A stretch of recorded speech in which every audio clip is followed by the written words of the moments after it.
Hi everybody, this is Pinky Valdez, and this is our last class together virtually. I'm sorry I'm one day late, but I had to organize this very, very well to make it easier for you because Laudato Si is a long document and it's very broad and it's very profound. So I tried to bring it together for you, and I brought it down to a few slides. I mean, quite a number of slides, but a few quotes that will help to guide you. So it's a number of slides, but hopefully it'll help you get through it and grasp the breadth and the depths of it. So if you'll wait a minute, I will open my shared screen. Just a second, here it is. And I will open it up. And here we go. So we are going to start this off now. Highlights of Laudato Si. And this is just for the ecology class. And if you want to share it, you can with other people, but it's built basically for you. All right, so um, let's move forward. Sorry. There it is. Now, regarding everything I put down, I did not put all the references because the slides would be too long. So please have Laudato Si in front of you. I will send the whole document to you. I'll put it on Canvas, and you can look it up on, you can follow on your own Laudato Si, but I'm picking out the parts that are the most important. And the reason why I'm recording this also to make it easier, because some people said that they have a difficult time getting on a, all together on a Zoom. They have a difficult time because they get off and on. So hopefully this will work now. And so this is the spirituality of ecology. You'll notice we're using a kind of a mystical kind of entrance into ecology because I don't want you to get caught in any particular element of nature or of the cosmos. I think it's important that you see this as a whole. Ecology is different from environmentalism. And that's one of the things that Pope Francis makes very, very clear. To him, ecology means not only the earth is our home, the cosmos is our home. So when you're talking about ecology, you're talking about the entire cosmos and the entire earth and everything on the earth. When you talk about nature or environmentalism, you're talking basically about what you see in nature, the trees and the flowers, etc. That is what he sees as environmentalism or nature. Ecology, on the other hand, is the broad sense, and that's why you'll see that Laudato Si is not just about environmentalism at all. It's about social justice. It does the whole gamut, okay? It's almost like our moral theology for 2021, basically. 2020, 2021, and forward. Okay, so, sorry, it went backwards, sorry. There we go. Sorry, went the wrong way. All right, so we're going to start with, now this thing went backwards. Let's go back again. Sorry. Here we are. Sorry. It went off on its own. This is so much fun to do this kind of stuff, isn't it? It went off on its own. All right, so the first thing he says is that our sister, basically the earth, cries out to us. And it's saying, you have maltreated me, you have maltreated the poor, and basically, as we must understand from the point of view of, especially if you look at it from the scriptural point of view and from Paul's point of view, the whole of creation is moaning and groaning to give birth.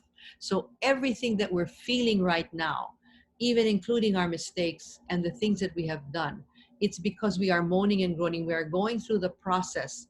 We human beings have made a lot of mistakes, but as far as Paul is concerned, and as far as Jesus Christ is concerned, this is our process of giving birth to a new type of humanity that we have to do together with God. We have to do it together. So we, the whole of creation, is moaning, including ourselves, to give birth to a new humanity. And so we're going through this process of understanding where our faults are.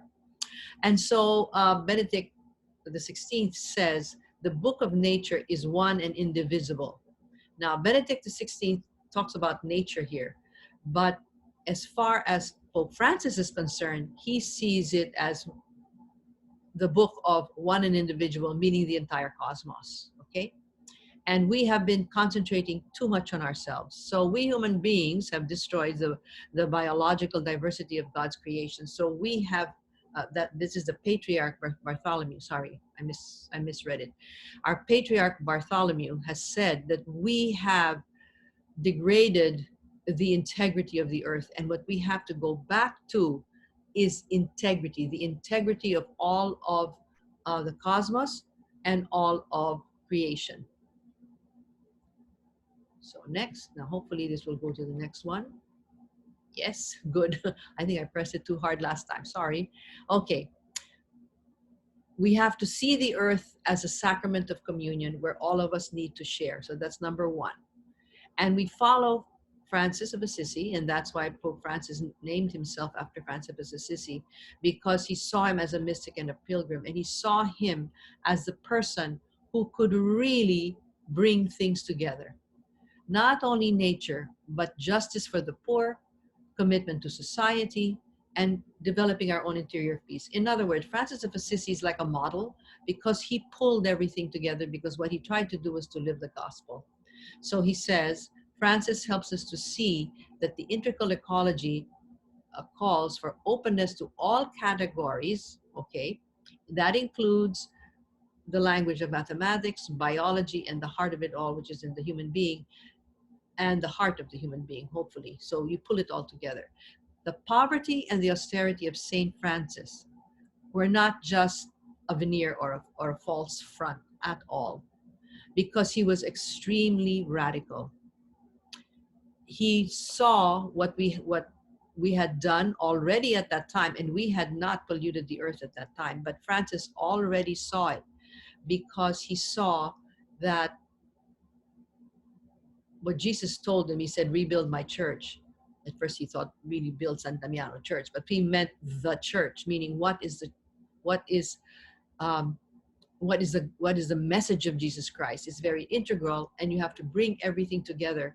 And the one that was corrupt, unfortunately, was our own hierarchy of that time. All right, so Pope Francis says, my appeal. I like the way he uses it. He uses the word my appeal. He's actually begging us. He's saying, please cooperate. Please take this seriously. There's an urgent challenge to protect our common home. That means, and he says, to bring the whole human family together. So he doesn't just mean take care of the earth and, don't throw plastic and stuff like that. It's that and a whole lot more. What he's saying is we have to bring the whole human family together. Now that's a huge order. And he is saying the young is demanding this of us, okay? And what we have to do is, and this is very, very important, we have to care for creation, and we have to build it together with God. Pope Francis is very strong about this. And in my own personal experience, I really feel we are co-creators with God. And many theologians believe that it isn't God who is the creator. We are once human beings come onto the scene, God expects us to cooperate with our culture, our experience, our involvements, and our talents to co-create our future, basically. So he says there's an intimate relationship between the poor and the fragility of the planet. Isn't that interesting? He says that there is a very strong connection, and he's absolutely correct. The same egocentricity that creates and keeps people poor is the same egocentricity that we are polluting the earth, that makes us pollute the earth. So what he says is we need a new paradigm. So what he's going to present here is a new paradigm, really integral. In other words, you cannot separate the economy from the culture, from the human being, from business, from schooling. Everything is one including the family. That's why he brings everything into the picture. The family, education, the economy, everything, including technology, everything is one. And I think that's the beauty of his presentation. And what is happening to our common home? Well, theologically and philosophically, if we look at it, it might sound tiresome and abstract because we keep hearing about, we're polluting the earth and so forth and so on. And he says it's been intensified by our way of life and by what he calls rapidification. We want everything fast. And because we want everything fast, we want to make money fast, we want to build our house fast, we want our technology to be fast. It's only making it worse because our lack of sense of rhythm and go with the flow of the universe. We want everything fast. Our goal is not to amass information or to satisfy our curiosity, but rather to become painfully aware, to dare to turn to what is happening on this earth, into our own personal suffering. So what he's saying is pretty strong. What he says about the entire earth and what he's going to tell us here in 186 pages. He says, I know you're tired of hearing this, but you have to listen to it and see the integrity of it. And you're not doing this just to get information. It's not about information. He wants us to feel it as a personal suffering and thus to discover what we can do about it. Unless we feel it personally and suffer it personally, we're not going to do anything about it. These problems are closely linked to, number one, our throwaway society. So our throwaway culture and society. And you'll see that he's going to go quick. I'm moving through it quickly. And if you're looking at Laudato Si, you'll see these are the main points. All right. Rapidification, hard to say. We need to be painfully suffering together with what we're doing to this earth, not just think about, oh, well, we need to know all of this. We are, because of where we are and consumerism, we throw everything away. And then many of the poor live in areas particularly affected by the phenomenon related to global warming. And it is something which we're all going to suffer from, but especially the poor, naturally. All right, there's a tragic rise also in the number of migrants. Now you might say, what does migration have to do? It has everything to do. Because why do we have migrants? One, famine. Number two, genocide, which is done by human beings. And why is there genocide? Because of our desire for power, our desire for wealth, our desire to dominate other human beings. And so you create, between what's happening to the planet and what's happening to humanity, and the constant wars and the constant desire for power and domination, creates migration and refugees. Many of those who possess more resources and economic or political power seem to be mostly concerned with masking the problem or concealing their symptoms, simply making an effort to reduce some of the negative impacts of climate change. In other words, those in power want to cover it up. Very simple language, okay? And he says one of the main issues is obviously drinking water. And many of us who live in societies that are developed, we have no problem about water. But in many parts of the world, that's one of the main problems, okay? Excuse me. So water poverty is huge, especially in Africa, especially drinking water. So these are just elements that we have to be aware of. So we have to know that even our drinking water and what we're doing is affecting everything, not only human beings, it's affecting all of the microorganisms and chemical substances. It's everywhere. So this is what happens when the water is not clean. And the water comes because of deforestation, etc., etc. There's so many things that are happening, and the creation of deserts where there used to be water. So another Another element is biodiversity. Because of us, thousands of species will no longer give glory to God. We have no right to do this, to end the life of certain species. And the way we, just simple things, just the way they kill the whales, and the way they kill sharks, because you want shark fins soup. This is horrible what we do to animals, and he's going to say a lot about our treatment of animals. um, It may be well to disturb us to learn that the extinctions of mammals or birds, since they are more visible, of course we see that more specifically, but we have to remember, besides what we see, there's what we don't see, the fungi, the algae, the worms, the insects, etc. We are affecting all of these things, microorganisms. Bees, for example, a lot of it is our fault, and we need the bees to survive. Without it, we won't have food. And then the next thing, human intervention often is the service of business interest and consumerism. So there it is. That's a very big one. Business interest and consumerism and the throwaway society.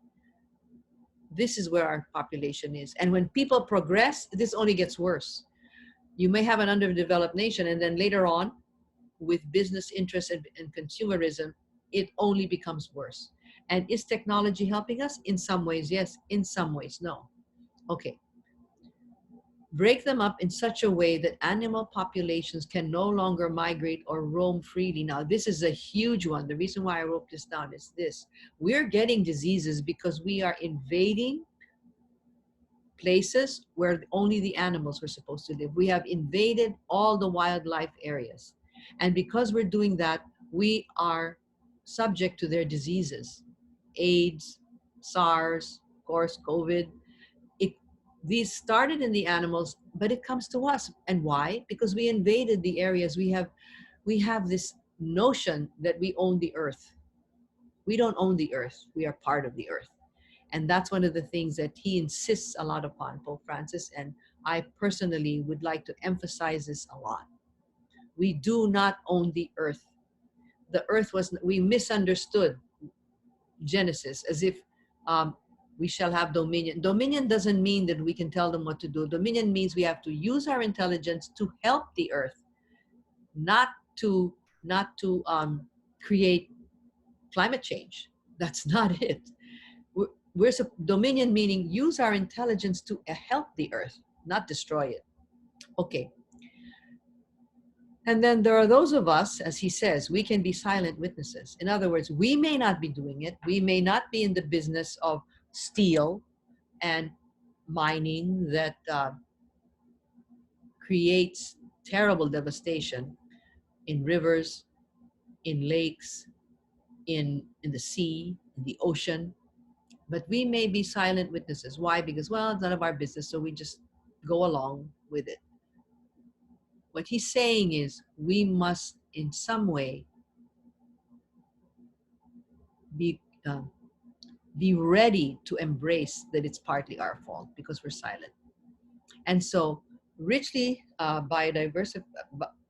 rich biodiversive lungs of our planet, biodiversive lungs of our planet, like the Amazon and the Congo. These are seeds. Now, this is one of the problems that he's going to bring up later.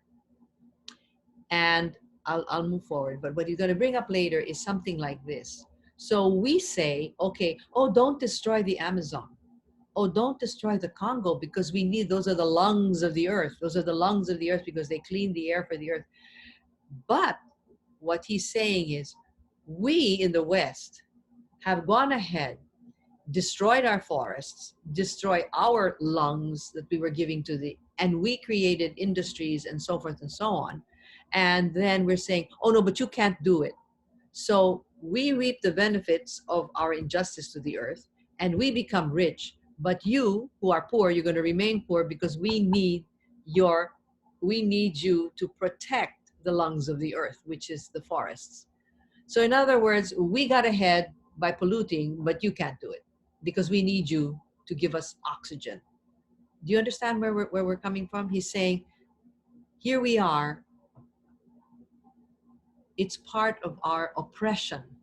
We created our own riches by polluting, and they are not allowed to do it. Now, we're not saying that they can do it, but what we have to say is, and the people from Brazil have already said, why should we care about you? You didn't care about us. They've said that just recently. I just read an article about it. And they said, why did you kill your forests? Go build your own forests again. Why are you destroying your forests? And now you expect us to feed you, so, as it were. So they were quite upset, to say the least. And then, of course, we have polluted our marine life, which is terrible. And there is a food chain in ocean life. And our fishing and our dynamites and the way we fish has been unconscionable. We have been unjust.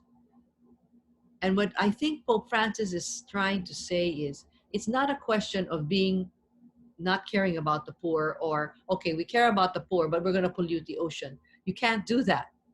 As far as he's concerned, you have to take care of the ocean, you have to take care of the poor. You can't say, well, I'll take care of the poor, but I can mine any way I want. Mining meaning mining fish. And you can go ahead and throw dynamite, and you can, um, basically, if you want to be very radical, rape the ocean, which we should not be doing. So he says, who turned the wonderful world of the seas into an underwater cemetery. I mean, these are, he uses powerful words, powerful.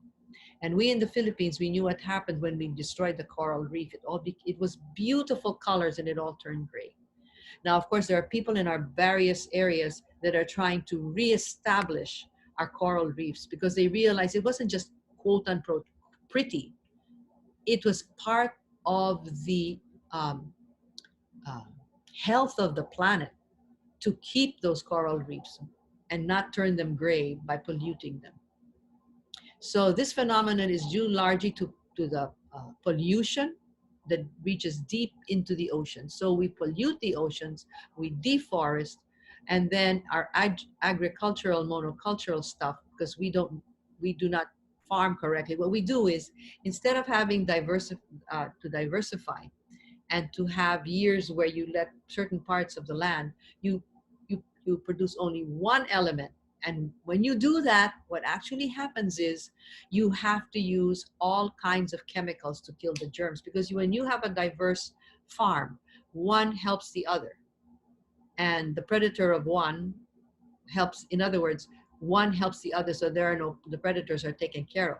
But if you only have one, then the predators go wild with one crop, and therefore what you have to do is use all kinds of chemicals, and now we are eating the chemicals in our food. He doesn't go to that extent, but that's what it truly is if you study it very carefully. So our fishing methods, our cyanide, our dynamites, everything that we are doing, and our monocultural agricultural practices are destroying. Plus, of course, our industries. Creating steel is terrible. It has terrible toxic elements. Okay, and then the decline of human life. Now, he says, and if you don't think this is connected, absolutely it is. Because what actually has happened is you have the breakdown of society and the decline of human life per se. Disproportionate and unruly growth in our cities. Our cities get, people go, of course, where business is, where there is employment. So we crowd our cities over and over again. Our farms are deserted, and our city life is totally unhealthy. Manila is a perfect example, okay? And it's true of all big cities. People go there, and it creates more and more pollution. We do not have what it takes to maintain this amount of people in a small space. And until we have learned to lessen our carbon footprint, but that is going to take time. We are not meant to be inundated by cement, asphalt, glass, and metal, and deprived of physical contact with nature. This is not how we are supposed to build. We built our cities wrong, is basically what he's saying. Lots of cement, lots of asphalt, lots of glass, lots of metal. None of these things are helpful to the health of the planet. And plus, it deprives us of contact with the earth. And when we do not have contact with the earth, it depletes the human being because we are from the earth. Every atom of our body comes from this earth. And if we don't understand that, we have lost contact with our mother. Our mother is also the earth, and we have lost contact with it, which is pathetic to all of us. That's why when you live in congested areas, that's why you have a lot of violence, because we're too far away from nature. We should be one with nature. We should have rebuilt our cities. We will probably, this is what's going to happen. We're going to start rebuilding our cities a different way. And some places, like Singapore and those places, they have made tremendous efforts to bring nature back into people's lives. Okay. Where there is disposable of society, what they're trying to say is, what he's trying to say is disposable. People that are, how would you say it, that we do not respect enough, they are actually destroyed by city life, meaning the poor and how much they earn. Okay. So what he's talking about is a rise in new form of social aggression. So it comes up in social aggression. Okay. When media and the digital world become omnipresent, their influence can stop people from learning how to live wisely, to think deeply, and to love generously. Now, here he's hitting it very, very hard. He says, new forms of total aggression basically is this. Media and the digital world has invaded. And we here in the Philippines, every person, no matter how poor they are, they have a cell phone. And what is happening is what's coming at them continuously, and it's almost like God, and it's almost omnipresent. People can't live without their cell phones. They can live without God for a while, but they can't live without their cell phone. It has to be there all the time, and it has a tremendous influence. It's great. I mean, it's wonderful to have a cell phone. I use my cell phone all the time, but we shouldn't let it dominate us. That's the problem. Nothing should. It's everything is fine in moderation, but never if you let it dominate you that way. And so people are learning and are being manipulated by the algorithms when every single time we go online, we're giving them our data, so that groups of people are using these algorithms to control our life. And they want to control our life for two reasons. One, to make money. Two, to have power. Number one, it's political. Number two, it's economic. They want to dominate our lives, tell us what to think, tell us what to buy, tell us what to eat, and on the other hand, to control our life politically. When Pope Francis says ecology, that's what he means. Not just the trees out there, which we have lost contact with, but actually everything else in our lives, which we are not aware, is destroying the peace and harmony, as he says, love and compassion, and that which makes us more human. Okay? For this reason, we should be concerned that alongside with the exciting possibilities offered to us by media, a deep and melancholic dissatisfaction with interpersonal relationships or a harmful sense of isolation can also arise. Now, he wrote this before the COVID pandemic. And if COVID pandemic did one thing that was phenomenal, it made us realize how important human connection is. Because the first thing we did when we were stuck in our homes and we couldn't go around, guess what we did? We started going on Zoom. We're talking to people online, and we're talking to people that we hardly talked to in the past. This is good. Also, even for school, of course, it's better to do it face to face. But one thing I noticed since I teach online, I see people face to face, really one to one, because on the screen, you really see people one on one. But more important than everything, people are longing now to go back to face, which is good. Because before, people would go to a restaurant with their cell phones And instead of talking to each other, they were talking on their cell phone. It was ridiculous. People already got um, irritated, and they said, look, are we going to have dinner together, or is everybody just going to talk to people on their cell phones? And so many people started doing all kinds of stuff to say, well, this cannot be. We can't sit there and just text and text and text. And what about these people here? We lost the importance of human contact. So if the COVID did anything, it's telling us, you know what? This human contact is important. Yes, it's nice to be on the cell phone. Yes, Zoom is nice and it has its, I'm doing it right now for your sake. I'm doing this online, but face to, I would much rather explain this to you face to face than doing it online, because there's nothing like face to face. Okay, so true wisdom as the fruit of self-examination, dialogue, and generous encounter between persons is not acquired by mere accumulation of data, which eventually leads to an overload and confusion and mental pollution. So now he's talking about air pollution and mental pollution, and later it's soul pollution. So what do we have to do? He tells us self-examination. Like Socrates said, one of his famous lines, he says, if you do not examine your life is not worth living. A person who does not examine himself and his life is not worth living. And this is what Pope Francis is saying, examine our lives. All right, global inequality. Today, however, we have to realize that the true ecological approach always becomes a social approach. In other words, the minute you say ecological, you're talking about social. It must integrate questions of justice in debates on the environment, and so as to hear both the cry of the earth and the cry of the poor. Pope Francis is so much about listening and listening to pain. It's the cry of the earth and the cry of the poor.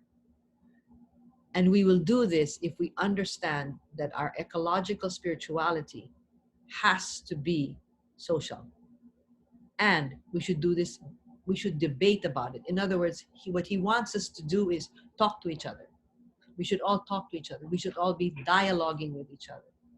And the questions of justice in the debates on the environment is very, very important, because none of us can solve the problems of the earth right now.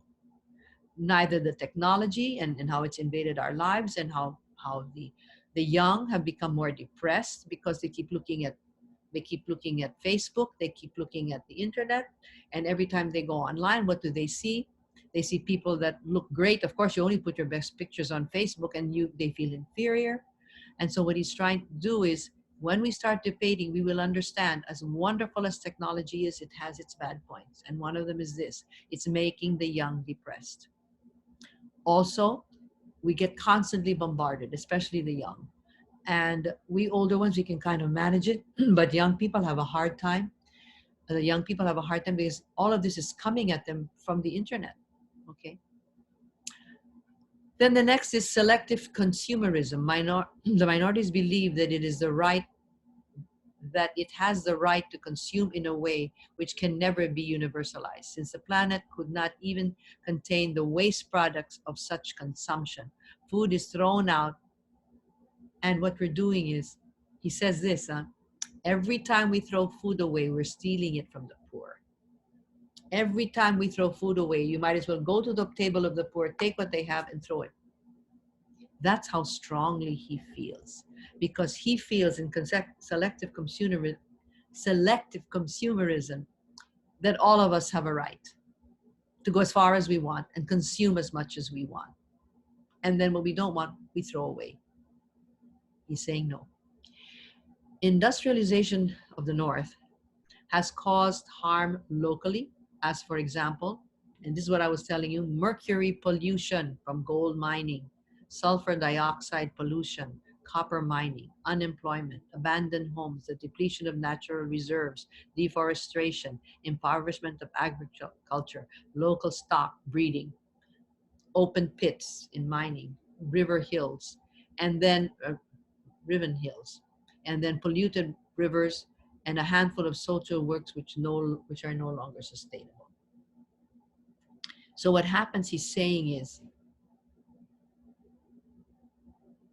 what you don't see globally, you might see locally. Just open your eyes.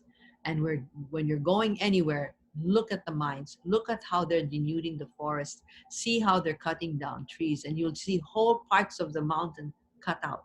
You're going to have landslides. And when the landslides come, it's usually near a river, it goes downstream, and way down at the deltas below, usually those populations get wiped out. We see that in the Philippines all the time. So we have an ecological debt. So this is another, you'll see I'm pointing out the various things. Here's another term, ecological debt. Rapid division, I can't pronounce that word. Ecological debt. Here's another one. The land of the southern poor is rich and mostly unpopulated. You'll notice that the lower states, like for example, South America, Africa, India, etc., all in the lower part of the earth, you will find the poor. And it's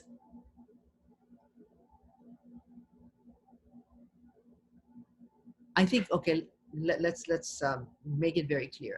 The land of the southern poor is rich and mostly unpolluted, meaning two things. On the one part, it's unpolluted. Take, for example, once upon a time, the Amazon, although now the businesses are there and they are really devastating the Amazon. We're going to be in big trouble very, very fast because that's how they think they're going to make money. On the other part, the southern areas, you'll see how rich is the unpolluted areas of Africa and South America. It's very, very rich. So on the one part, you have the poverty. On the other part, you also have the natural resources. Okay. Now, what actually happens is, of course, when you have systems, commercial relations, and ownership, which is structurally perverse, what actually happens is when big business comes in, what happens is it's always structured again against the poor and towards the rich, and as you know, like even here in the Philippines, what a person makes here, or what, again, we're this part of the equator, or what a person makes in South America or Africa is nothing compared to what you can earn in the United States or Europe. So there are no frontiers or barriers, political or social, behind which we can hide. Still less is there room for the globalization of indifference. Now, there's another term, globalization of indifference. Wow. He says that our indifference is globalized. This is sad, that people don't care. There are no boundaries, no barriers, no political or social behind which we can hide. We can't hide anymore because, especially multimedia, now we know where we're wrong. Okay. Our weak responses. Here's another one. Do we respond? Yes, but it's weak. The failure of the global summit on the environment make it clear that our politics are subject to technology and finance. There it is. So he says, yes, we try to respond. We have all kinds of summits. However, he says, they fail in the sense that they're too weak. Why? It's dominated by technology and finance. Technology meaning that which makes money for it. Technology is good, but the technological companies and finance, they tend to dominate. So whatever's good for them is what will be the rule and the structure. Consequently, excuse me a second. Consequently, the most one can expect is a superficial rhetoric. He's very strong, We have global summits, and what we get is superficial rhetoric and sporadic acts of philanthropy, and all is perfunctory. In other words, it all looks good on the outside, it doesn't have depth. And then we have this nuance based on romantic illusions. The language is beautiful. I don't know if this is all his or whoever wrote this with him, but are romantic illusions or an obstacle to being circumvented. In other words, a lot of what we do, and we do this personally, you know, we'll do this little philanthropy there. We're going to help the poor here. We're going to help the poor there. But he finds it too superficial. Now, again, what I also want to say is this is too big for any one person or any one group. Each of us, we just have to do what we can. What I always tell people, find a pocket of compassion, find a pocket of uh, action, because every human being counts here. It can't be done by one. It has to be done structurally and on a global effort. On the other hand, it can't be done by them unless they get the one-on-one. It's like a vote. You get one vote.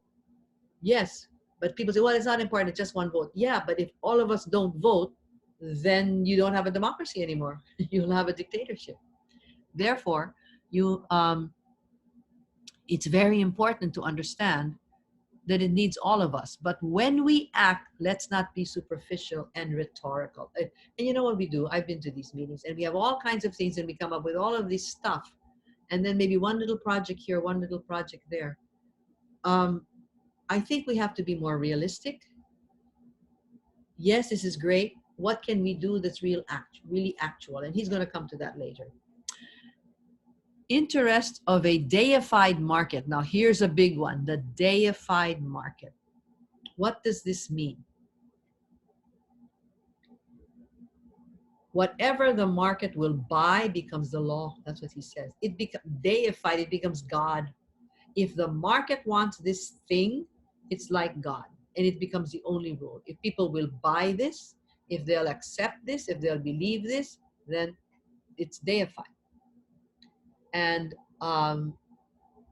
technology comes in, especially social media. Social media is huge here. With its algorithms, it will say, this is what the market wants. And if it doesn't want it, you know what we're going to do? We're going to make the market want it. That's even worse. Not only this is what you want, but we're going to make you want this. And they do it in such a way they can even pinpoint where it will work. So here's another huge, among the things that you should remember, is the deified market. All right, so of course he talks about biological warfare, etc., which is another huge thing. And you know, they even said that COVID was supposed to be used as biological warfare, and unfortunately it slipped out too soon. But that's how they were going to do it. As far as what the rumor was, it wasn't supposed to be released in China. It was like a weapon that was going to be hit on whoever they wanted to hit it with, the United States or other. And as you have seen, it works. By the way, I'm not saying that they did this on purpose. It wasn't meant to be out yet. I think it was leaked out by accident, and then the whole world, the whole planet is suffering. Okay, in some countries, for all our imitations, gestures of generosity, solidarity, and care cannot but well up within us, since we are made of love. Now here he comes along. Okay, he's told us how bad we are, how terrible we are, we polluted. But then he comes back and this is very Pope Francis. He says, but you know, we are made for love. We're absolutely made for love. So you know what? No matter how many mistakes we made, have faith. Have faith, because deep down in our hearts, we want to do this. Deep down in our hearts, we do. Sometimes we get tempted by power and money, but deep down in our hearts, we are made for love. So we can manage this. It'll come over time. And he always has this nice, positive attitude, which is great. Now, what he said before, and he's repeating it here: false or superficial ecology which bolsters complacency and recklessness. In other words, uh, we have to be honest about our ecology.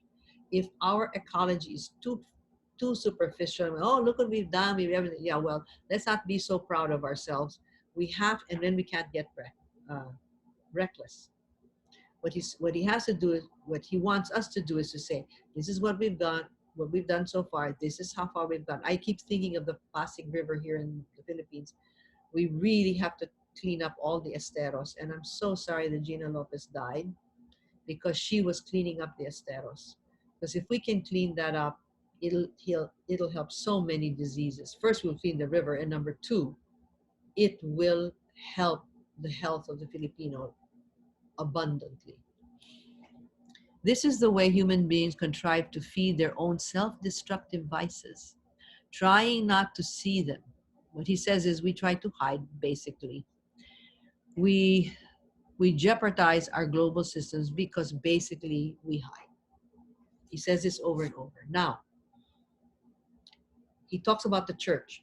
The church has no reason to offer a definitive opinion. In other words, he feels the church should be involved, but we are not. The church is not the government. So what he feels, the church has to do certain elements, and she knows that honest debate must be encouraged. So, not number one, create um, dialogue. That's what he's saying. He's saying what the church can do is create dialogue and respect the divergent opinions. We need only take a frank look at the facts to see that our common home is falling into serious disrepair, and it's reaching a breaking point. So the first thing the church has to do is encourage debate, make people start talking to each other. Because as he said, unless you feel it and you feel the pain, we aren't going to do anything of any value. It'll be very superficial. And then he comes, and this is probably one of the best parts of Laudato to see when he talks about the gospel of creation. And he says, okay, some people may reject the creator. He understands that. But he also sees that others view religion simply as a subculture that's just tolerated. Nonetheless, science and religion, with their distinctive approaches to understand reality, can enter into an intense dialogue with each other. So at least let's start there. He said, okay, if the church comes in and people don't believe in God or think it's irrelevant, or it's just a subculture that we just have to just tolerate because they're not interested. He said, just the same, religion, basically the churches, and science should start talking to each other. Now, what is the light that can be offered by faith? Respect must be shown for the various cultural riches of the different people. So that's number one. It's very strange. He says, he doesn't say make them go to church. No, he says the first thing that we should do is make people in our dialogue, first of all, respect the cultures of different people, their art, their poetry, their interior life, and their spirituality. Isn't that strange? He doesn't say go the measurements of this or that and use science this way. He says what the church can do in the dialogue is speak for the people and listen to the people and bring them to the table. Their art, their poetry, their interior life, and spirituality. The Creator can say to each of us, before I formed you in your mother's womb, I knew you. So he's telling us right in our scripture, it's there. God is in every human being, every single one. And he's going to say in every solitary thing that exists. He's going to say that later. Okay, then he says, human life is grounded on three fundamental principles, okay? And which is our relationship with God, our relationship with one another, and with the earth, period. So that's where he starts. First, know the human being with their art, their poetry, their culture, etc., our interrelationship with one another, with our God, and with our earth. According to the Bible, these are the three elements that have been broken both outwardly and within us. This in turn distorts our mandate to have dominion over the earth. and to till it and to keep it. And this is where he said we totally misunderstood. So Francis of Assisi experienced with all creatures one thing: the healing of the rupture. So if we experience all creatures and we love all creatures, we can heal the rupture that has taken place between God and ourselves, with each other, and with the earth itself. Okay? It is true that we Christians have at times incorrectly misinterpreted. Here it is that I was telling you. We misinterpreted this thing, and we thought we can dominate all of the other creatures and they are here for us. No, they are not. They are here to live together on this earth. We are together. We till and we keep it. Meaning, we care for it, we protect it, we oversee it, and wherever we can, we help the planet. We can help the planet. I still remember very clearly in Yosemite, in California, um, they told them not the Yosemite Valley. They said don't touch the trees there. In fact, human beings were not. People were told don't touch. You can't even pick up uh, little pine cones. You had to leave everything where it was, which is a mistake because there was an invasion of pests, and this is where humanity can come in. We can protect the trees. We absolutely can. Okay, we can be one of the helpers of the planet because we have the intelligence. Okay, um, so he says each community can take from the bounty of the earth, however, whatever it needs for our subsistence, just what we need, and not overdo it and throw away the waste. The earth is the Lord's, and to him it belongs. The earth with all that is within it. In other words, everything belongs to the Lord. Everything has God. Everything lives in God. And we don't own anything. And here's a very strong from Leviticus. The land shall not be sold in perpetuity, for the land is mine. This is God speaking. The land is mine. For you are strangers and sojourners. So what he's saying is, I'm letting you use the land, but it belongs to God. Because God is in everything. We don't own it. And that is why they have, later on it'll come up, I'll just mention it already here, they have the Sabbath and the sabbatical year.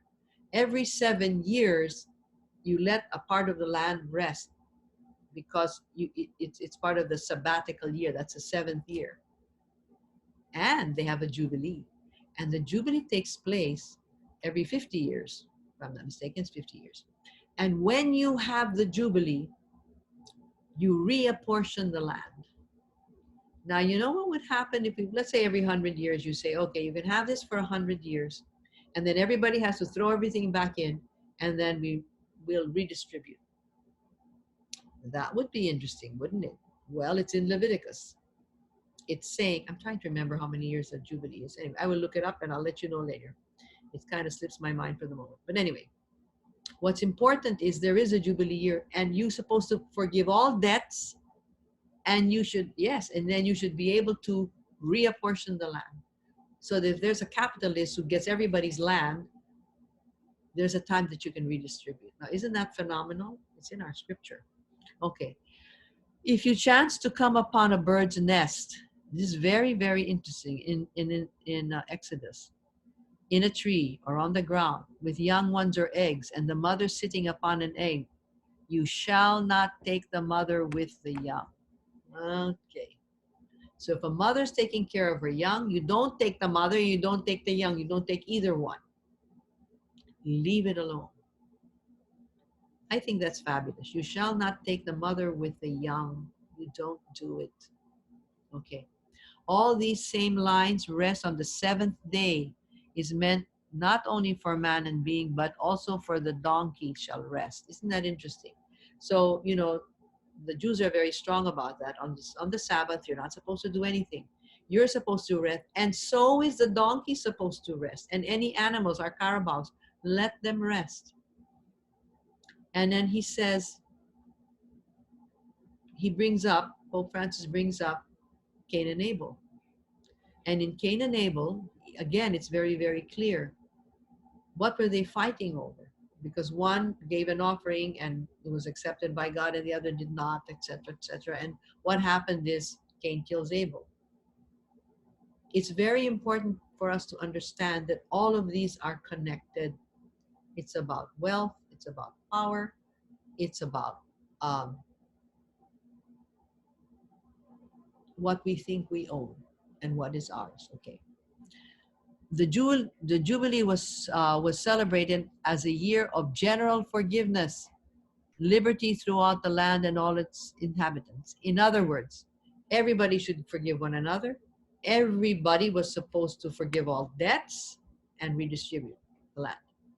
The earth, the gift of the earth with its full belongs to everybody. So God is saying, everything is mine, and I don't give it to anybody in particular. I give it to everybody. So everybody should be able to uh, draw the fruits from the earth. When you reap the harvest of your land, you shall not reap your field to its very border. So here what he's trying to say is leave something for the passersby, for travelers, for people who are hungry. Don't take everything. Leave something for other people. Don't take every drop of grain from there. Leave some of the grain there at the edge of your field so that people who are traveling and people who are poor can draw it. The same. You shall not gather the fallen grapes on your vineyard. And the same thing. If the grapes fall and you leave some on the floor, leave them there. The poor can take it, and the sojourner, basically people who are traveling. The experience of Babylon's captivity provoked a spiritual crisis which led to a deeper faith. Now his creative omnipotence was given pride of place in order to exhort the people to gain their hope in the midst of a wretched predicament. Injustice is not invincible. So this is what it is. He ends this particular part and he says, injustice is not invincible. In other words, you were taken into captivity, but it's not invincible. With God, everything can be conquered, including injustice, including whatever wretched predicament we have made. In other words, there's a way through this. What we have done to the earth, what we have done to each other. And here is where it makes the distinction. Creation has a broader meaning than nature. There it is. There's creation, and then there's nature. There's ecology, and then there's environmentalism. So here's where you have it. Creation is, and here again, he ends this part again with, creation is of the order of love. I'm not reading everything that's here, but I'm going to send this, since you're going to read it, you can read it yourself, and then you can go back and look in Laudato Si. Finally, leave behind the modern myth of the unlimited material progress. So he's saying, can you get rid of this notion that you have unlimited material progress? No, you can't, because sooner or later, you're going to waste the earth, okay? And its fullness. And then he says, okay, number one, have people debate. And what the church has to do is this. Notice the job he gives the church. Protect mankind from self-destruction. So the church has to be the wise woman in the room that says, don't destroy each other. I'll repeat, the church has to be the wise woman in the room. Okay? Then, of course, John Paul II said, the Spirit can said to possess infinite creativity, proper to the divine mind. And the Spirit can unknot all our knots of the human beings and all the things that we make. And that which seems so impossible, we can do with the Spirit. And here's another big, strong line. God is intimately present in each being. Not just in the good beings, and some are good and some are bad, some are more exotic and more complex. No. God is intimately present in every single one. And he continues the work of creation and is asking us to help. So in the process of evolution, when we come along, we are supposed to continue and co-create with God. And of course, where are we going? The ultimate destiny is the fullness of God. So this is here's another big line. The ultimate destiny of the universe is in the fullness of God, not going towards God. The universe, the ultimate end of the universe is to be the fullness of God. That's a very powerful phrase. So the ultimate goal is not found in us. It's the fullness of God. It's pretty strong. Okay. Very important. Every single creature has its own purpose. None is superfluous. We might say, well, we don't need that. We killed that animal. No, no, no. Everything has its place. And he gave us a beautiful, beautiful book. I'm not talking about the Bible. The first Bible is creation. That's the first Bible. And to contemplate this creation, what you need is silence. And what you need is to hear the silent voice of creation. That's the spirituality of ecology. The first scripture is the cosmos itself. How do you hear it? In silence. And what are you hearing? The silence of the universe. I express myself in expressing the world. In my effort to decipher the sacredness of the world, I explore my own. In other words, as I go into my own silence and I explore myself and my relationship with God, suddenly the whole world will open up to me. And creatures only exist in relationship to one another and in service to one another. That's huge. Okay. In fact, the human being, without being nurtured, we will die immediately at birth. How actually it takes about 12 to 13 years, actually 18 years, we have to be helped before we can really be on our feet. That's why we say the mature human being, it has to be 18. In some countries, it's 21 before you can even drink. You can't drive until you're 16 or 18, and you can't drink alcohol until you're 21. What does that mean? You still need to be guided. Okay? And then he says there's a universal communion among all of us. And you can read through this itself. I'm just picking it out for you. But what's important here is he even brings up things like human trafficking. And so he says all of these things are, you have no idea, human trafficking, I hate to say this, but it it's compounded. I don't want to use another word, but it's given more life the more poverty there is. And it's given more life because we have remained self-centered. So everything is connected. That's a very important line. Every act of cruelty towards any creature is contrary to human dignity. That's huge. That means whatever we do to, see, these lines of his are very strong. Everything is connected. Every act of cruelty towards any creature is against our human dignity. Even if the way you treat a dog or a cat or every single thing, even a cockroach, okay? Much as I don't like having cockroaches and spiders in my room, but I gently treat them and send them out of the room because it's against human dignity to be cruel. That's very strong.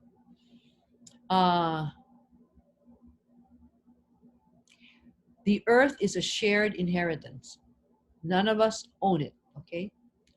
And the whole idea, the principles of subordination of private property to the universal destination of goods, etc., the first principle of the whole ethical and social order is you must understand that it's the right of everyone to use it. In other words, the golden rule. Don't do unto others, won't happen to do unto you. In other words, yes, there's private property, etc. But we must understand it's always there for everybody. Unfortunately, that's not how it is. If you have money, you get it. If you have an inheritance, you get it. And what he's saying is we must understand that deep down inside we are all equal and we all have a right. So if you have a right to own private property, so does someone else. And he's going to have a lot to say about that.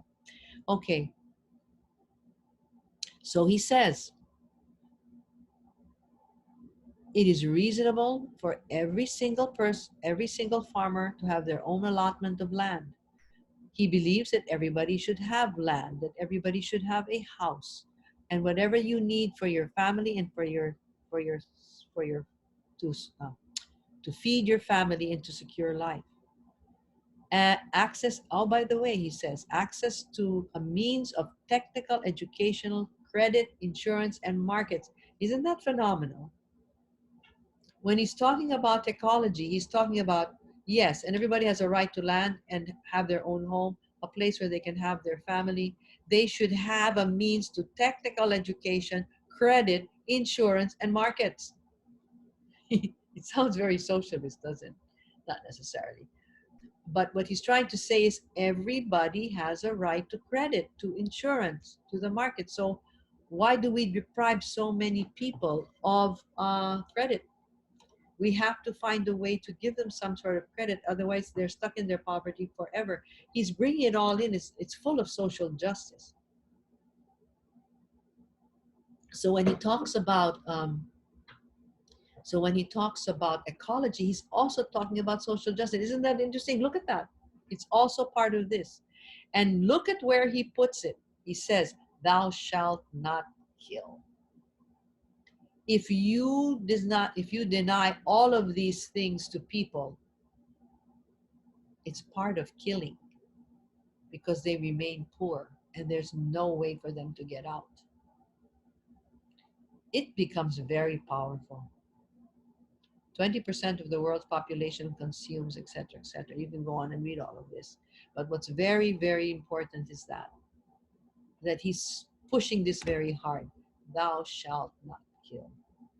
And when you don't give people access, when you don't think they have a right to stuff, when you deny them this and you deny them that, even the deny them the ability to vote, even that, thou shalt not kill, because you're not giving them the means to live properly. And if we're not giving people the means to live properly, then when people say, well, I'm just going to pay people that much, and you know what really irritates me? You go to buy fruits, and they say, let's say it's 100 pesos. Give it to me for 90. You mean for 10 pesos you're going to argue this person who has nothing? You have 100 pesos and you want to get the fruit for 90 pesos so you can save 10 pesos. That's a lack of understanding of the fact that ownership is universal. It's saying, well, this is mine and you can't have it. There's a word for that. It's called greed.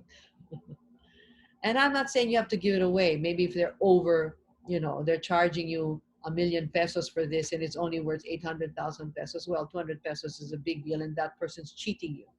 But when somebody in the street is selling you a fruit for 100 pesos and you want 90, now that's where what the Pope is saying here. We all have a right.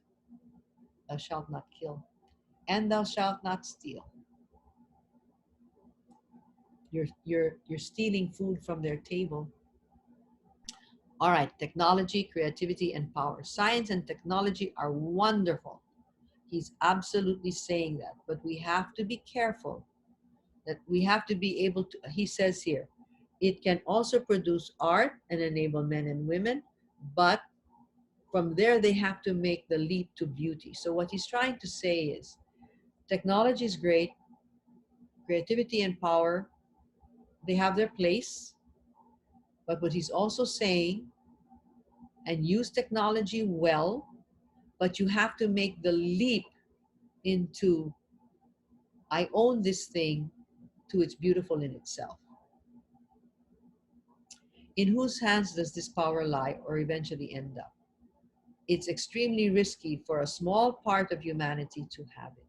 So if we have technology and other people are deprived of it, that's a problem. That's why I feel, even in this whole thing about Wi-Fi, like in Paris, they wanted to give Wi-Fi to everybody. No, only the rich can have the Wi-Fi. And we're already, people who have money have more. And then you have technology and you can afford it. So the poor become poorer and poorer, even for technology. Give them a way to do it. Um, much as I don't love all these motorcycles running around the city right now, and they're causing a lot of accidents. But on the other hand, people have made it possible for the poor to be able to own a motorcycle so that they can get around. Because if they can't get around, they can never improve their lot. So I think because we make it affordable, like you said, have credit. They're giving credit to the very poor, and even they can buy a motorcycle. That's great. Okay. Um, of course, I think we should do something about teaching them, teaching them rules of the road, because apparently they don't have any driving tests. That's another issue. What I'm just saying is they have a right to credit and transportation. Okay, contemporary man has not been trained to use their power well. That's a big one. You can write that one down. In school, do we teach people how to use power well? How to use your power well? Intelligence is power. Credit is power. Your connections are power. It's not just money. So technology is power.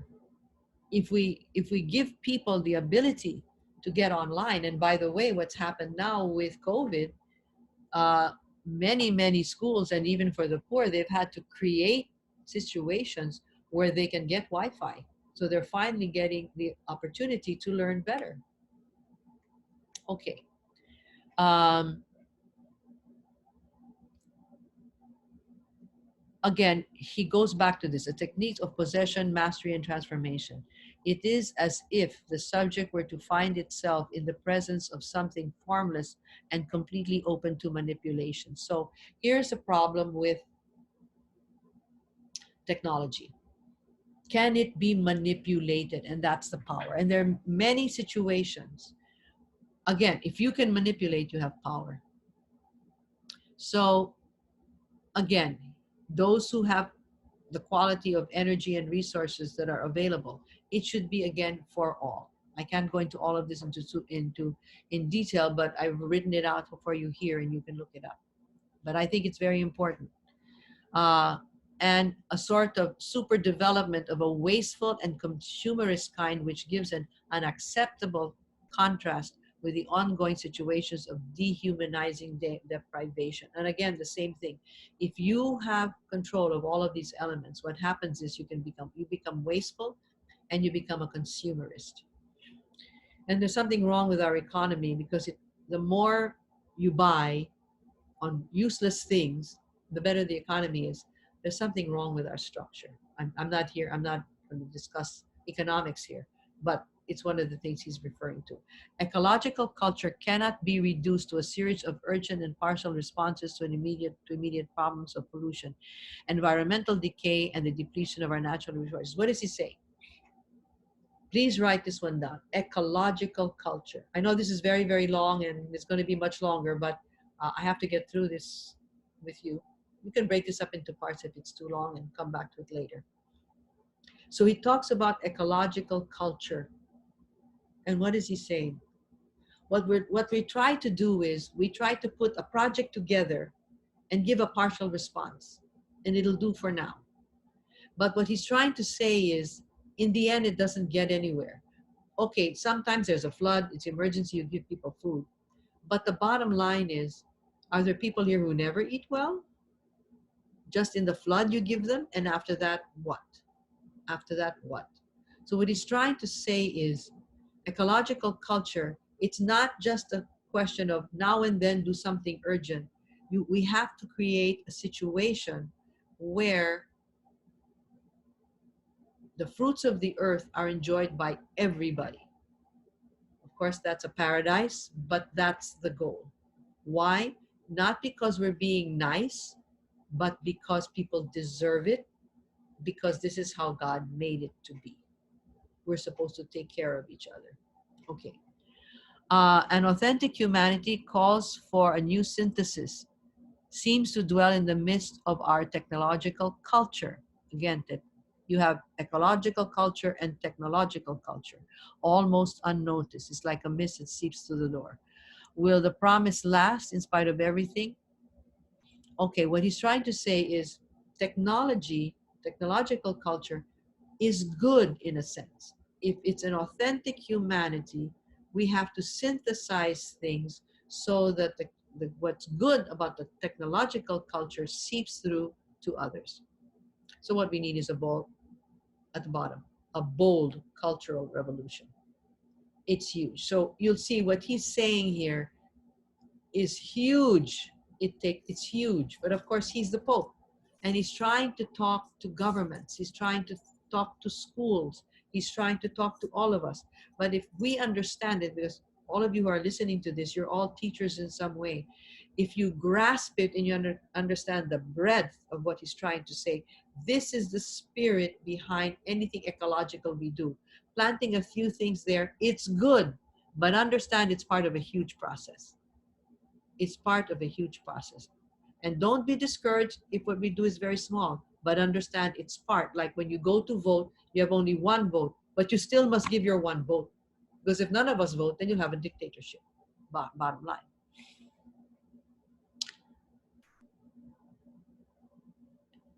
We have become anthropocentric, anthropomocentrism, long word. In other words, we're full of ourselves, okay? Anthro means it's all about ourselves, about the human being. And we are the center. And so what he's trying to say is in our in our modern mentality, we are the center of everything. And we are the center of the earth. And as he's saying very clearly, we are not. And so we cannot presume to our we cannot presume to heal our relationship with nature and the environment without healing all our fundamental human relationships. You can put that in red letters. Unless we learn to get along with each other, we cannot heal our relationship with nature and with God. They all go together. If I cannot resolve resolve my issues with other human beings, how can I be good to the earth? I may be in a certain way, but I don't understand the breadth of the ecological culture that we have to create because I haven't fixed our human relations. Because if we don't do that, guess what? The big corporations and the government will not take care of the poor. And the poor will just be left behind again and again. So otherwise, it's just a romantic individualism that dressed up in an ecological garb. This is a phenomenal sentence. It would be nothing more than romantic individualism dressed up in ecological garb. And it will be stifling. In other words, we're just individualists, and then we're supposed to be in an ecological garb. So we pretend to be what we are not. That's what he's saying. And you know what? It's going to be stifling. And of course, he brings up, of course, the abortion issue here. We have to protect the royal embryo. But again, people talk about, well, I'm not, abortion is terrible. You know what he's saying? He's saying we have to take care of the child in the womb, just like we have to take care of our planet. He puts it at the same level. Because if we can't take care of each other, we're not going to take care of the earth. Very simple. So we talk about, oh well, if I pollute the atmosphere, but I'm going to save the baby. There's something wrong with that. I'm going to get involved in a business that pollutes the atmosphere. For example, smoking. Supposing I go into business and I smoke and I know people will die of lung cancer, but I'm going to save that baby. You know what he says? It's an ecological garb. pretending to care, but deep inside it's very individualistic. Do I really care about that baby? And at the same time, I'm going to manufacture cigarettes and sell it to people, and I'm going to sell those cigarettes even to children. And even if it's adults, adults are going to die of lung cancer. You are going to kill people with your cigarettes, but you'll save the baby. Oh, no, no, no. You know what he said? Thou shalt not kill. Thou shalt not kill in any way, shape, or form. Okay, so Pope Francis is really, really strong. If a person is, look what he says, new life is lost, then all forms of acceptance that are valuable for society will also wither away. So we have to take care of the child and everything else in society. We have to take care of it all. For example, forced labor and enslaving others with debt. Now, there's a big one. As far as he's concerned, aborting a baby is the same as somebody who's on your property and is in debt to you for life, because what he earns from the land is not even enough to pay for his insurance. He keeps borrowing money from you, the landowner, okay? And yet he's in debt to you forever because there's no way he can pay you back. Do you know he puts all of that at the same level? Look at it. And of course, he puts in, of course, sexual exploitation of children, abandonment of the elderly. Oh boy, look at that. He puts it all on one page. That's why I'm telling you, if this is too long for you, just cut it and cut my talk into pieces. But I'm trying to tell you what's in Laudato Si. It's all in there. Sexual exploitation of children is the same as an abandonment of an elderly person. You know why? Because they don't serve your interest anymore. Wow. And there are cultures that abandon the elderly. They just leave them there. Once a year, they go and see them at Christmas. Oh my, that never happens in the Philippines. I mean, hardly. I mean, it's so rare. I don't even know of anybody. But in some countries, they do. They abandon the elderly. As far as he's concerned, it's like sexually exploiting a child. Puts it at the same level. And at the same level, by the way, of selling organs, and by the way, there are countries where they take organs from people. Can you imagine? And sometimes they take them from children and they kill the child. I mean, human beings were something else, okay? All right, so what we're supposed to do is we have to maintain the, look at the bottom, the fabric of the world. Isn't that fabulous? We have to be craftsmen. Maintain the fabric of the world. Till and keep means create the fabric of the world. Don't destroy. It's like taking a cloth and tear. You know, it's like you weave it and then you tear it apart. No, no, no. Maintain the fabric of the earth. Okay, and he even says, he even brings up medicines. He says, don't be afraid of medicinal herbs. They're good. And now he comes to a very, very important part. Contemplation. So if you read other things about uh, environmentalism, they probably don't bring this up. But when he talks about ecology, he also talks about contemplation. You cannot pollute the earth and not respect all beings and think you're going to contemplate correctly. Your contemplation is going to be weak. And as far as I know, everybody I know who goes into deep contemplation has respect for the earth. I don't know anybody, not in my lifetime, who's a very deep contemplative who doesn't respect the earth and respect everybody on it. And then he goes to another part, which is very interesting. This is all on one page. You have to give people employment. So he puts all of this on one page. We have to give them land, we have to give them security, we have to give them credit, we have to give them insurance, and we have to give them employment. So those of us a little more, and those of us who are teaching, Tell people, if you can create employment for people, you're doing your part for the earth. It's very, very important. And on the very next page, page 94, I always put the pages here so you know where to find it. Work is necessary because that's where we get our fulfillment. We were told that work was, for example, a punishment from God, supposedly, when Adam and Eve left the garden, supposedly. I think we misinterpreted that, because actually, when we work, we get tremendous self-fulfillment, and we dignify our life with work. And that's why people who just inherit it and don't do anything with their wealth, it's such a waste, and they don't understand what they have. You have to take, even if you have a little more money in this world, take what you have and make it work for others, not just to keep in a bank somewhere. Take what you have and make it work for others. And when you're teaching others and you're giving a sermon to others, take what you have and make it work for other people. And if you can employ people, all the better. Now he goes into this thing about experimentation on animals. He goes to this level, okay, and he says it's acceptable if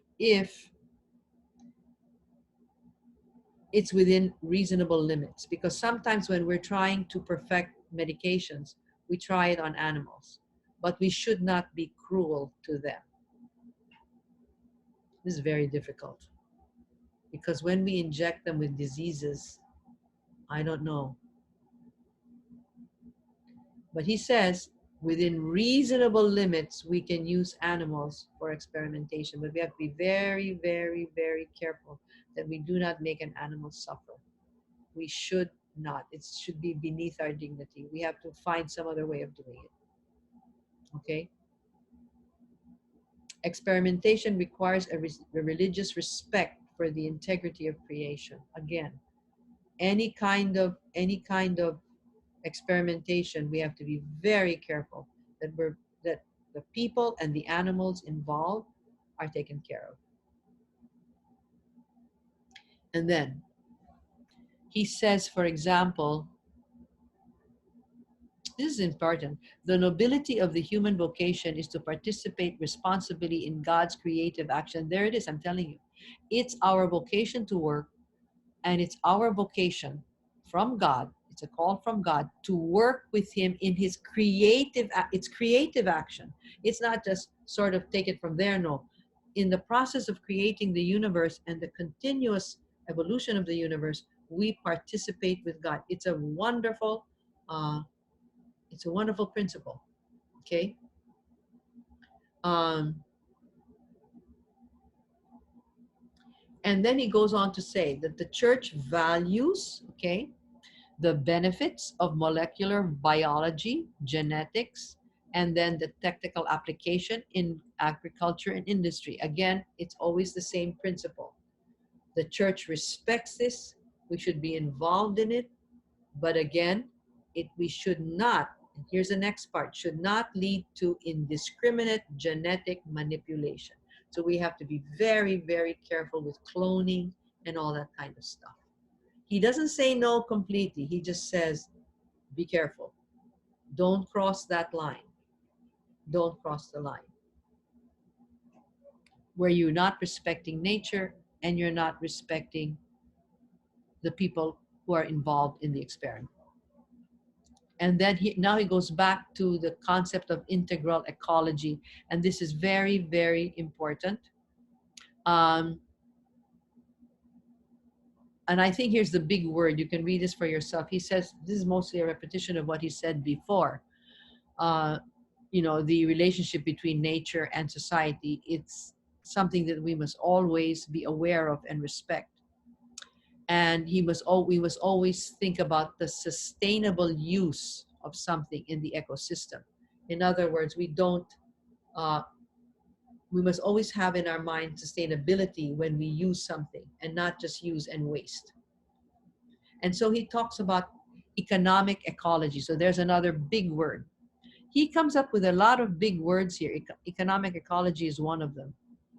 It means an integrated vision where you see, very important, humanity, the family, work related stuff in urban areas, how we relate to one another and how we relate to the environment. So he constantly goes back to each individual, the family, okay, and how urban areas, work related and urban area contexts, we should be very well aware that we should respect the environment and the family. And I think he's thinking of places where we put families, especially for the poor and for tenement houses where it is below substandard. I think he's indirectly referring to that as well. Or when we destroy land and the environment without a respect for it. I could go into this whole thing about the way we cut trees to put up cities, but that's another story. But I think you get the general idea. And then he talks about cultural ecology. Now there's a big one. Culture is more than what we have inherited from the past. It is also, above all, a living, dynamic, and participatory present reality, and it must always be involved. And when we deal with culture, we must always deal with culture, deal, deal with the community within their culture. So he's talking about cultural ecology. So you see where he puts culture, it's in so many frameworks. And if I were you, take a piece of paper and write them all down. And one of them is cultural economy. So economical here, economic ecology, cultural economy, and cultural ecology, economic ecology, and cultural ecology, which means that respect the nature, especially the indigenous nature of people. But every single human being belongs to a culture, and we must always respect it because it's part of the housing where we live. If we belong to a certain kind of culture, it's the housing in which we live our life. Okay? And then he goes to the ecology of daily life. Again, big words. Human ecology and the ecology of everyday life. And he says, of course, we have done it in such a way that we have asphyxiated our daily life. In fact, we live in such pollution in our cities that it's absolutely terrible. Um, that's number one. Number two, we must always weave bonds of belonging and togetherness. So when he talks about daily life, he's talking about one, environmental limitations and um, how we have pushed people into urban areas. And as he said, we're breathing, as it were, glass and asphalt and cement.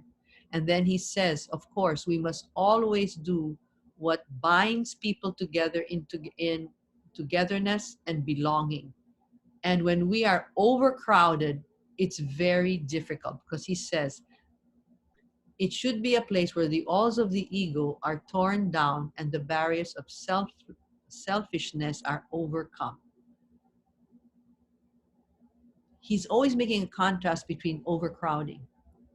He's always bringing up the central element of the family. And he says, um, when you create, even in the overcrowded areas, a community, then the ego will be torn down and selfishness will be overcome. So, although he brings up overcrowding, he says this, you can convert overcrowding into an experience of community. There's a big one. We live in community area. We live in big cities. Metro Manila is huge. So basic what he's saying is, if you have to go into a barangay, or you go into, for example, a squatter area, I hate you have to say informal settlers who are living together in very close quarters, or people living in these small tenement houses together. What do you have to do? What do you have to do? An ecology, a human ecology, an ecology of daily life. where from that overcrowding, create a community. Because if you create a community, then it'll work.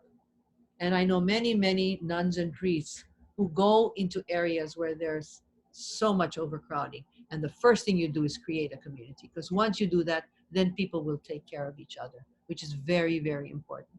And then, of course, he always says we must have areas. He comes across this, give people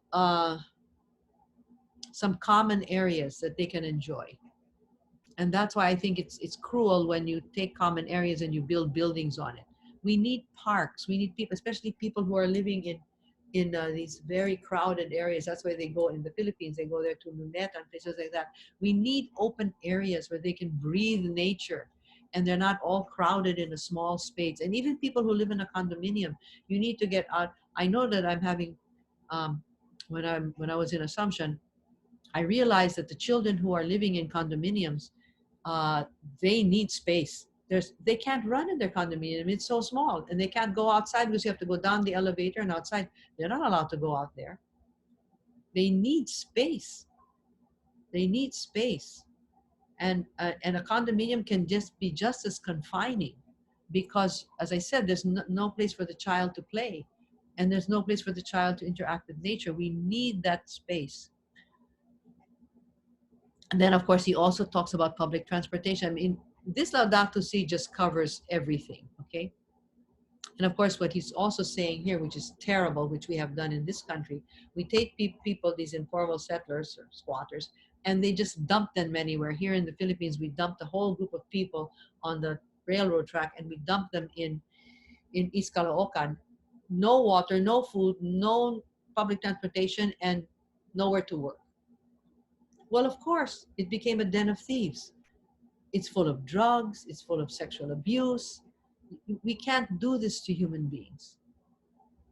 Then the next place is, um, and of course, the unsanitary conditions, etc. And then, of course, the other thing is we must provide proper public transportation, which I think is, uh, we've tried in the Philippines to get there. We have a long way to go, but at least it has improved somewhat, but nowhere near enough. And then, of course, there's human ecology. Uh, I think you can just um, read through this one. But also what's very, very important, and which we should know here, is in human ecology, we do not have enough respect for the human body. We don't. Because for some reason, which is kind of sad, the way we have interpreted sexuality, I have to be very frank about this, the way we have interpreted sexuality in the human body within the three big cultures, three big traditions, Abrahamic traditions, Christianity, the Muslim tradition, and the Jewish tradition. The body was seen as a bad thing, and this is wrong. And we have to get to a culture where we respect the body, because if we don't respect the body, it will be violated. It will be violated. Okay. And of course, then he goes to the next one, which is justice between the generations. So not only do we have to take care of our children, but we have to hand off this earth and this planet to future generations. So he brings this up. Okay. And then lines of approach and action. So you have a dialogue of environmentalism in the international community. So here he goes to the common plan. This is very huge, and if you're in government, this is very important. But what's very important for us to do when we're teaching people or we're talking to people is to always understand that politics and business tend to dominate the environment, and politics and business have a way to dominate ecology. Just remember that all the time. We have to be the voice of ecology, if you want to put it that way. Of course, there's also the big element of the carbon footprint and our biodiversity and reducing our greenhouse gases. So, and that's a big area. And I think we've heard more or less a lot about that. But Probably this is the part that's talked about the most. And he goes back again to the scandalous level of consumption in in some privileged sectors. So again, he goes back to that again. And then he talks about solar energy. Of course, this page is what is usually talked about. When people talk about ecology and environment, they talk mostly about this. But it's far, as you can see, it's far more than what's on this page, okay? And then he goes back again to migration. Migration both of animals and of people, because even the migration of animals has been inhibited, because where the animals used to go, it's not there anymore, because it has been polluted by human beings. It's kind of sad. And then you have the he goes back again here to political powers. You can read through this because this is where uh, is mostly talked about. And the far-sighted environmental agenda, of course, we usually talk about this one. And of course, the respect for indigenous people at the various levels here. He goes through it, national, regional, municipal. Now, at the very bottom, here's something that, because all of this is what we typically talk about. But here is something where he hits the nail on the head very much. Defend the interests of the small producers. And this is something where we something where we can influence. These big things we can't, because it takes the governments to do this. You need huge dynamics of energy, power, money. But at this level, this is something that we can do. We can help the indigenous people. We can also help small producers. And I think it's very sad when only the big companies are taking over. The good thing about the Philippines is that we're 7,100 islands. And because of this, we have a lot of small producers. Uh, I think if we protect them and allow them to enter the marketplace, I think that's where we can do something. Okay. As he says, preserve local ecosystems. There are small areas, you know, it's called the underground economy. And the underground economy works kind of well. And now what we're happening, especially in this country, I don't know about other countries, but in the Philippines, it's very much, even the rich, the poor, everybody is creating little crafts. They're making mango jam and guava jam, and they sell little bottles of it. And then they have a little thing in their backyard, and they're selling tomatoes. And you'll see all of these villages during COVID, everybody's putting things together, and they're even baking at home. They're making bread. I mean, this is good. Small producers, rich and poor. And if you want to help somebody and you want to help a poor family, give them something, some produce that they can make and that they can sell. And the hardest thing for them is the marketing. So if you can help them with the selling, that's great. And in some of our villages, we have small little marketplaces. Those are good. We should have small little marketplaces everywhere. Not everybody has to go to the supermarket. It's really nice to have these small areas, and then home cooked meals everywhere. This is doing well in the Philippines, and I think it should continue to do so, because I think it's very vital. Um, and here's the big one: the culture of consumerism. Now, I think I talked enough about that one. Um, and it's very important that we understand, how would I put this? It's not really minimalism, but enough is enough. If I have these many shoes, if I have these many clothes, if I have this much food, I don't need tons of it. I don't need tons of it. Know when to say enough is enough. And unfortunately, this consumerism thing is so huge, uh, because our economy depends on it. And what we do is we have overproduction of some commodities. And when we have overproduction of some commodities, we waste. So, in the same thing, in our consumption, we should also limit it. And that's something we can do individually, and that's something that we can teach. Okay, the principle of maximizing of profits frequently isolated from other considerations. Okay, in other words, the more profit, the better. And I think this is where we have to pound on this continuously. The common good, the common good, just pound on that continuously. Uh, And now the next part here is really great. You should underline this one. Politics and the economy tend to blame each other for the poverty and the environmental degradation. Economy says it's the politics, and politics says it's the economy. Frankly, they work together. They really work together. So his last line is unity is greater than any conflict. In other words, no matter what happens, our focus should always be the unity, our relationship with one another, our relationship with God, our relationship with the earth. Unity is greater than conflict.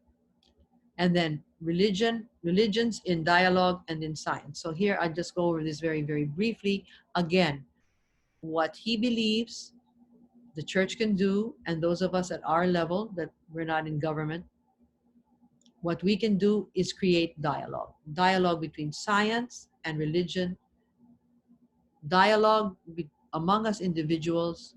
Um, And he ends with a very beautiful line. Realities are greater than ideas. We can have great, great ideas, but look at the reality of what actually exists. And if we can be in constant dialogue with scientists, that is also very good. And that's where probably you come in. Because people and this has nothing to do with being well educated or not, or being rich or poor. Some people don't bother to research on the science behind things. But if you look into the science behind things, then you'll see where things meet, whether it's in a farm, whether it's the food you eat, whether it's the way you consume, et cetera, et cetera. And once we do that, uh, and he actually says, any technical solution which science claims to offer will be powerless to solve serious problems of our world if humanity loses its compass. And our compass, if we lose sight of the great motivations that make it possible for us to live in harmony and to make sacrifices to treat each other well. In other words, science is great, technology is great, but keep your eye on the compass. And the eye on the compass is just one word. It's really love. That's why he says unity is better. Okay? And anything that makes us united, anything that makes us one, anything that makes us more loving, that's the way to go. It's very easy to resolve. You don't have to be a genius to do that. Love is easy to grasp. Okay? We're getting towards the end here. And here's a big one, the ecology of education and spirituality. Now, this is huge for people like you and myself. This is something that we can do, educate others. Educate others. And so you can read this yourself. I just picked out the main ones. But one thing he does say, though, which is kind of strong, you can look it down there, boycotting certain products that are not that are done by um, enslaving people, products that come from children who are not even child labor. We should boycott those products. He's very strong about that, and I think we should go there. Uh, he does say this, which is also very strong, but we don't have too much control. The current global situation endangers a feeling of instability and uncertainty, which in turn becomes a seedbed for collective selfishness. What he's trying to say is this: sometimes when we feel overwhelmed, we tend to only think about ourselves. That happens. But I also know this: when the chips are down, when there's a storm surge, when there's a flood, you know what? Everybody becomes selfless.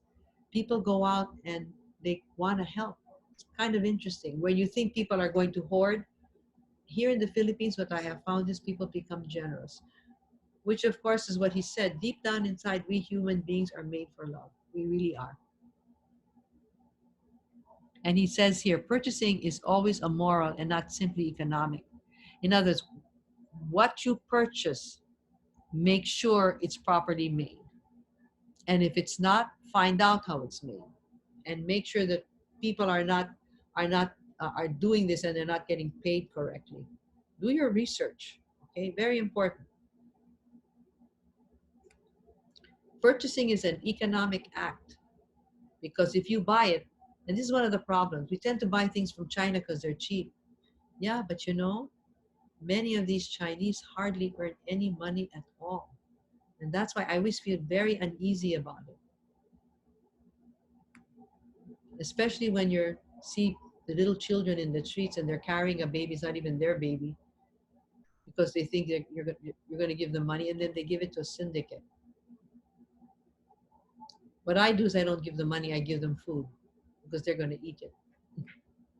They can't give the food to the syndicate. Okay, now here's the big one for us.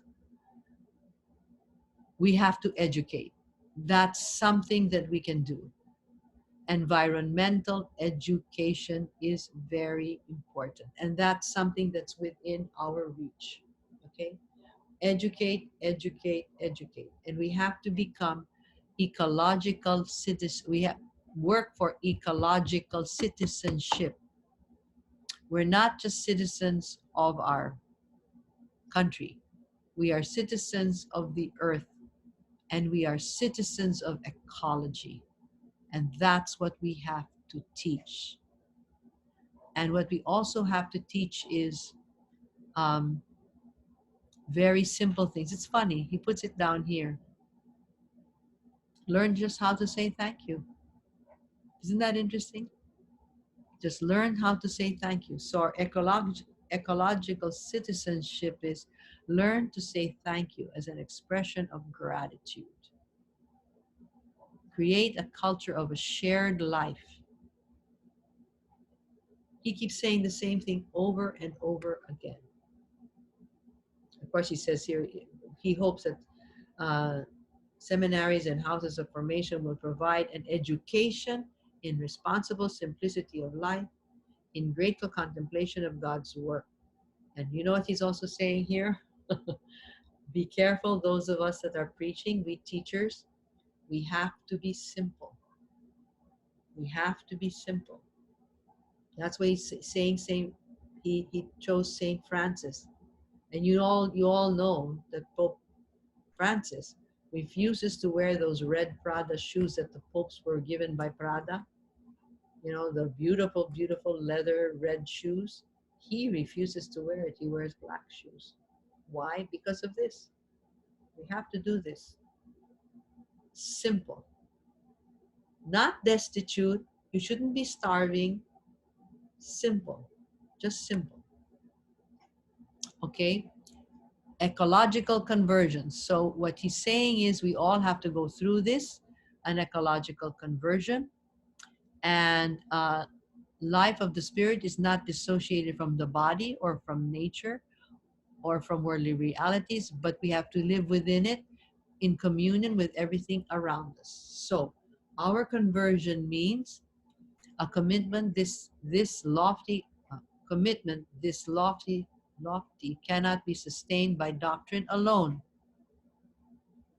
It is an input which encourages, motivates, and nourishes and gives us meaning as an individual and communal activity. So again, um,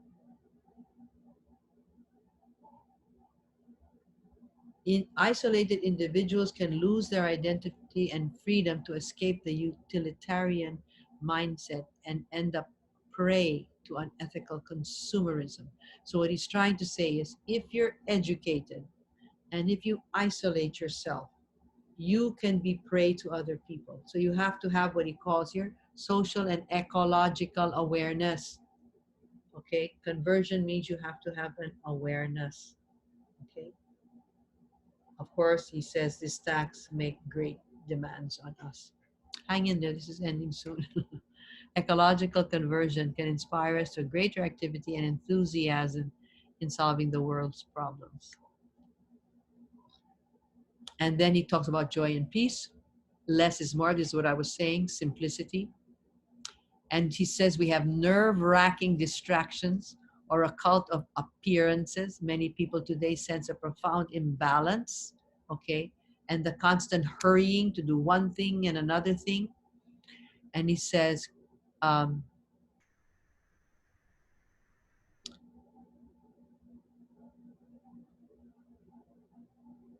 it must not be contrived, but found uncovered.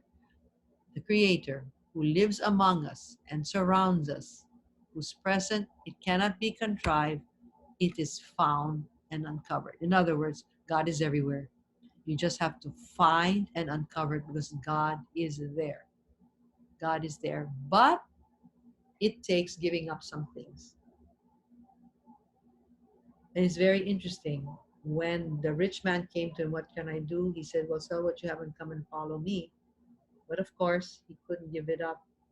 But what's very nice is in the Gospel of Mark, it says, he looked at him with love. Isn't that nice? He looked at him with love.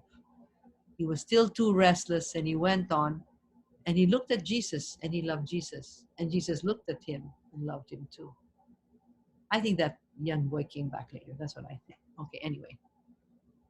Because he was a rich young man. I think he came back. Civic and political love. That is why the church set before the world the ideal of citizenship, a civilization of love. Now, there you have it. Here he goes again. A civilization of love. That's our goal. That's our compass. Our compass is not to go to heaven. Our compass is in this world, create a civilization of love. Create a culture of care and care for public spaces and care for each other. Write that down, a civilization of love. Okay? And then he says, of course, everything in the world is a sacrament. And then he says, he quotes John of the Cross. He says, goodness is present in the realities and experiences of this world. And so he says, all of us are actually filled with the eminent and infinity of God. Okay, all things are God. Not pantheism, it's panentheism. All things are filled with God. We are invited to embrace the world. And he says Christianity does not reject matter. This is very, very, I told you that Christianity, unfortunately, in the beginning, we had this thing about the body being negative and material things being negative. This is not true. Bodiliness is important. That's why the liturgy is very, very important, and the sacraments are important. And matter is not evil. Matter is good. It's how we use it, period. At the bottom, thus the Eucharist is also a source of light and motivation for our concerns for the environment, directing us to be stewards of creation.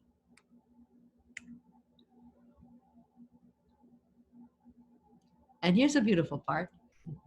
Christianity is a spirituality of celebration and relaxation. That's why they said, the seventh day, the donkey has to rest. Well, we have to celebrate. And that's why it's a sacrament. And that's why we have beautiful festivals in Christianity, because we're supposed to relax and enjoy. And even our work should have meaning. And we should rejoice in the type of work we have as well. And we should have a sense of gratuity. And just read this sentence. Include in our work a dimension of receptivity and gratuity, which is quite different from a mere inactivity. In other words, it means it's okay to relax. Work very hard and relax and enjoy your relaxation. You're supposed to. Work gives you meaning, and resting gives you meaning if you worked. If you haven't worked, then that's laziness. But if you work, why not? Okay. Um, and then, of course, he goes to the Trinity and he says, don't forget, always use the Trinitarian key to everything. We come from the Father. We are incarnations. We are incarnated. We are part of the incarnation of God in the world through Jesus Christ. Remember, we are the body of Christ. So we are part of the incarnation of God in the world. And so we connect with one another through the Spirit of Jesus Christ. We are in the Trinity.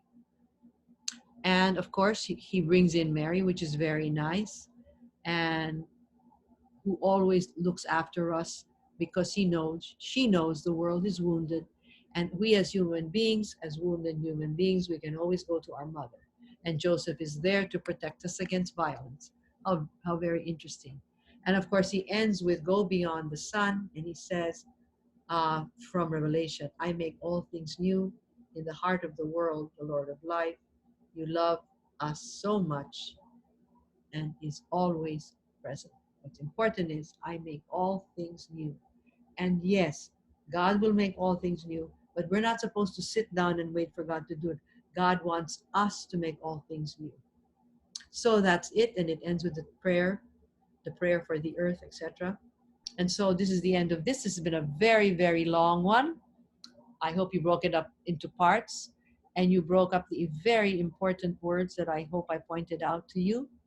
And it's been wonderful working with you and teaching you. I'm sorry it was so short, and I'm sorry that we had no class this week. So I was going to have a synchronous uh, interaction with all of you, but I talked to you one by one. And anybody who would like to talk to me, you're very welcome to send me an email. And I'm running out of battery here. Just a second before this thing ends. So there. And so I just want to thank you again. It was a pleasure meeting you, even for a short time. I hope I see you again. And if not, as I said, you have my email. And anytime you want to talk to me, whether I'm teaching you or not, just know I'm always here. And so I'll be praying for you. And also, please pray for me. And God bless you all. Thank you very much. And don't forget to give me your formative assessment and your summative assessment on the right dates, because I want to be able to hand in your grades in on time. Thank you very much. And here's a goodbye kiss to all of you. Thank you. I will remove this.